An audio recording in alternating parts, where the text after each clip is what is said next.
But my passivity early on in the marriage put a huge strain. I believe passivity for men is the number one marriage killer. And if I could tell you that was a prayer and a miracle that happened, it was. Hey YouTube, thanks so much for tuning in. This is another video for Marathon Marriage, and my wife and I put these videos on, and the last few have really been about me just sharing my insight as a husband and how it can help you. I share stories and just my personal perspective on what has kept us from divorce, what keeps us staying together, and what helps keep our marriage thriving. And if it helped me, I believe it can help you. So that's why I put this video series together for the husbands out there. And for the wives, if you want to watch this and just gain insight into what a guy thinks, sometimes it may be insightful for you. So thanks so much for tuning in. So just give you a quick insight about me is I've been involved with marriage ministry for the last 10 years. I have been leading small groups. I have been leading groups in my church. I have been coaching couples all in the last 10 years. And it really started, I would say, about 3 to 5 years into my marriage when my wife and I were struggling like no other. It started slow, and I would say it's due to the reason I am making this video. I believe passivity for men is the number one marriage killer, or just the marriage suffocator, because what it causes the wife to then be a little bit more aggressive in then taking the lead role, which I believe is for the man, not necessarily in a subordinate way where he leads over and domineers over the woman, but the man needs to take a leadership role in really evaluating the landscape of the marriage and then deciding on certain directions together as they talk about it and what they decide, what the Lord believe has been impressing on each one of them. They come together with those impressions in prayer and then talk about it in prayer to decide on how the husband is going to then direct the marriage. But my passivity early on in the marriage put a huge strain. And initially it started with my passivity in my accountability in my walk with Christ.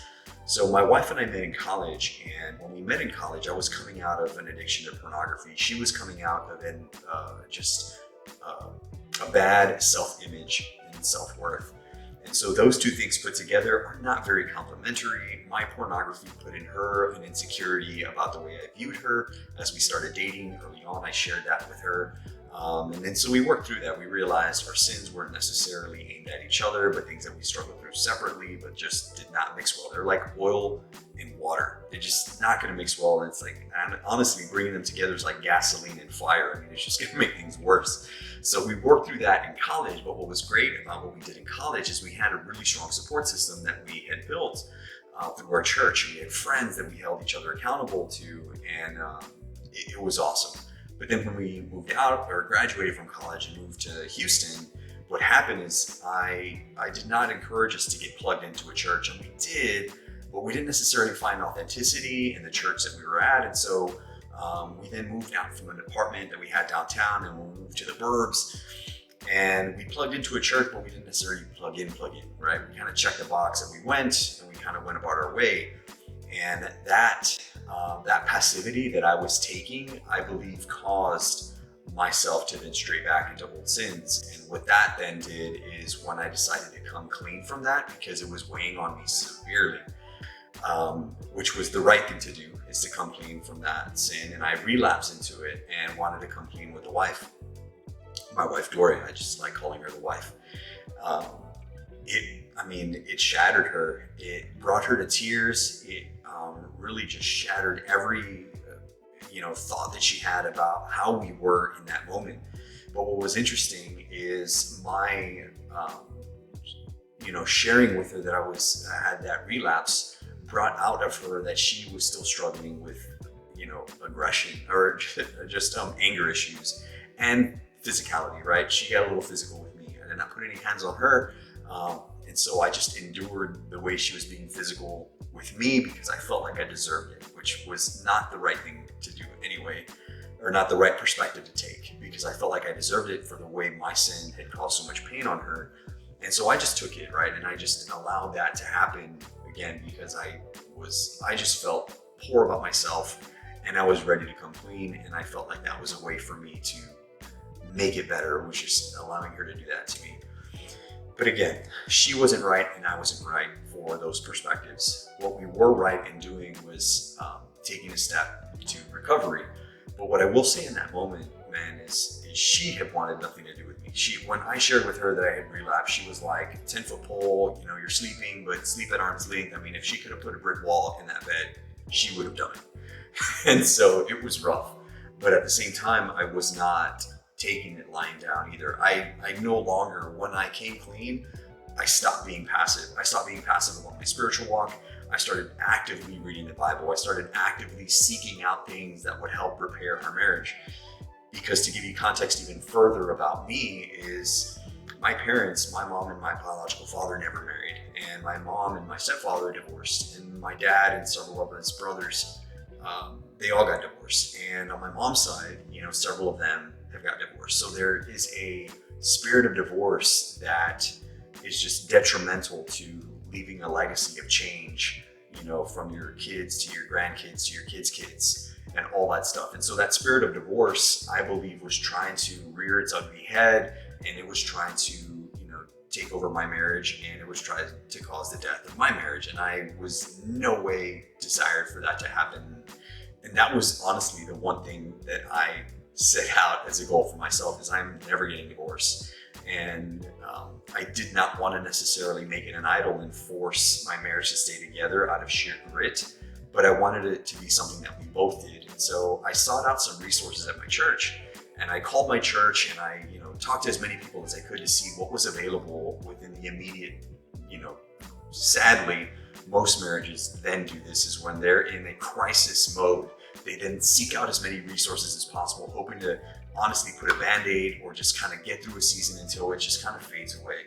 But that is by no means the best way to handle issues and conflict that are happening in your marriage. You really need to get at the root. And that's what I was really trying to do.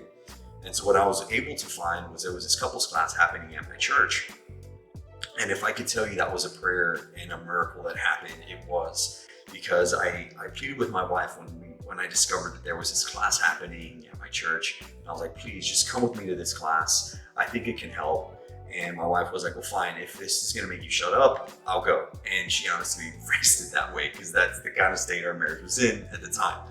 So she begrudgingly went, and we went together and we attended this class. And if I can tell you, that couple who was there was prayerfully and in a miracle, a similar situation to us. They were an older couple, but they were sharing how they came out of their struggle from years past. And it was almost like the same exact thing. Like, he struggled with pornography, lust, and all these things, and she was struggling with anger and all these like similar things. I mean, he was in real estate and I'm in real estate now, and so at the time he was, and oh my gosh, it was just like this, like, goodness gracious, like I could not, it was like us, but in the future. And it was God was telling me, I believe what God was telling me by hearing that testimony from that couple was that if they can do it, we can do it too. And so that's exactly why I'm sharing with you my struggles and the things that we've come out of and the things that we are actively working on to get better in our marriage, to not it be a, just begrudgingly trying to make it through, but trying to, succeed at the highest degree possible, is because by sharing our testimony with others on how God has worked through us, that it can encourage another couple. So that's why I'm sharing this with you, is I hope it encourages you, man, to not be passive. If you're struggling with something, you need to actively switch foot. You need to change what you're doing to not be in that junk anymore. Whatever it is, whether it's anger, alcoholism, pornography, whatever it is, passivity is likely the reason you're still in that sin. We need to actively pull ourselves away from that. We need to actively find new habits to then take over old habits. And so that's exactly what I did. And it was a godsend moment. And what my wife didn't share in that moment, but if I could take you back to that, she was sitting right next to me and I was going, oh my gosh, they can do it. And what she was going through that she shared with me later, she realized, like, oh my gosh, like, golly, like, that sounds horrible. Like, I'm not trying to compare by any means, but I know sometimes we do it, is like their situation was a little worse than ours. And my wife was thinking, oh my gosh, if she can get through that, and she can forgive him for those things, like, we can get through this. And so it was a weird, beautiful moment that we had respectively, that we finally came together and then really came through and started walking out our faith, and walking out our faith that God can repair a marriage through intentionally just being accountable and being accountable to each other. And thankfully, we are on we're in a different trajectory now, but it started with me not being passive. And so husbands, I cannot, share it with you enough, just to take the lead in how you are spiritually shaping your marriage, how you are actively becoming a better man in Christ, becoming a better husband, becoming a better father. It takes initiative. And I think when we don't take initiative, that's when our wives tend to recognize that, oh my gosh, like this ship isn't getting steered at all. Like there's nobody at the helm, so I'm gonna have to take the reins. And then what we do is like, well, okay. And then we almost like willingly take a step back, because we know deep down, if our direction becomes the wrong direction, or if it's maybe a bad choice in a season, we're afraid of that criticism. And we need to not be afraid of that criticism, because God has called us for a greater purpose, and he's called us to endure a great deal more. And he's given us the grace to endure that criticism and prayerfully just process through and allow him to speak to us in terms of how we should be guiding our marriage. But the best way for us, and the best way I have been able to hear him, is by being actively in prayer. So I encourage you to do those things, man. Like if you're wondering what the heck's happening in your marriage, it's likely due to a little bit of passivity. I'm not saying that's the reason, but reflect on that. Reflect on how active you've been in your walk. Are you actively praying? Are you actively reading the Bible? Are some of those things happening in your daily life, or at least several times a week, to where if you don't do it for a long enough period of time, it feels like you have been, in a drought, right? Or it feels like you missed the gym, right? Like for me, if I don't go on a run for several days in a row, like I start getting the itch. I start feeling, just physically like, oh my gosh, what's happening? I need to get out and run. And I hope that's like that for when you don't read the Bible for enough days. There are enough days have passed where you're like, oh my gosh, I need to get in the Word. So that's what I'm talking about when it comes to passivity. When you passively let your walk fall by the wayside, when you passively just let things happen because your wife's like, hey, we should do this. And you're like, oh, well, okay, sure. Without processing through based on the direction of your family, if that is the best decision. So that's in essence what I wanted to say is the detriment of our families, and really the detriment of men is being passive. So men, let's not be passive. Let's take an active role in leading our families and leading them spiritually, mentally, and physically, and leading our spouses, and taking an active role in being spiritual leaders for our home. So I hope this helped, man. Let me know what your thoughts are on if you even feel similar, if you've had similar moments happen to you. Let me know your thoughts in the comments. And if you like this video, please give me a like, because I authentically enjoy sharing with you what I've been going through and what I'm learning about being a better husband and father and man of God. So have a blessed one, and see y'all soon.